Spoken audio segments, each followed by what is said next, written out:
हाय लोगोफोर आंनि बे YouTube चेनेलखौ साबस्क्राइब खालामनानै होदो जाहाथे गोदान गोदान भिडिअफोरखौ नोंथांमोननिसिम आं लाबोनो हानाय बायदि लोगोसे बेल आइकनखौबो थुनानै होदो जाहाथे आंनि गोदान भिडिअफोरा नोंथांमोननिसिम नटिफिकेशनाव जेन मोनहैनाय बायदि।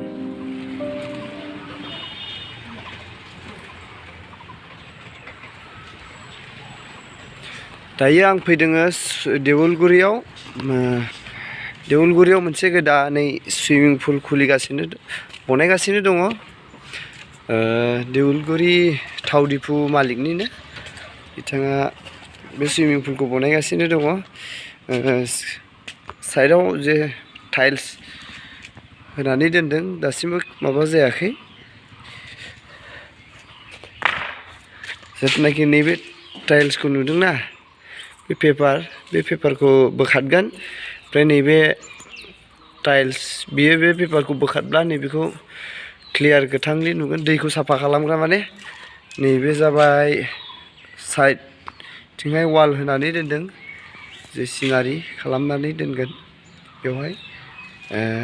आरो बेनिनो न'आ जाबाय नै मालिकनि न'आ। दासिमबो टाइल्सखौ होजोबनो हायाखै, गाहाय साइडनिखौ मावगासिनो दङ।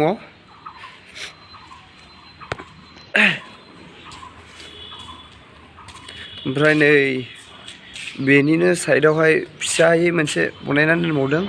बे जाबाय गथ'फोर दुगैग्रा। बेयाव उन्दै गथ'फोरनि थाखाय बनायदों बेखौ, आरो नैबेयो गिदिरफोरनि थाखायहाय। मोजाङै नायनानै ला लोगोफोर, जाहाथे नोंसोरबो इयुनफ्राव फैनानै दुगैफैनो हानाय बादि।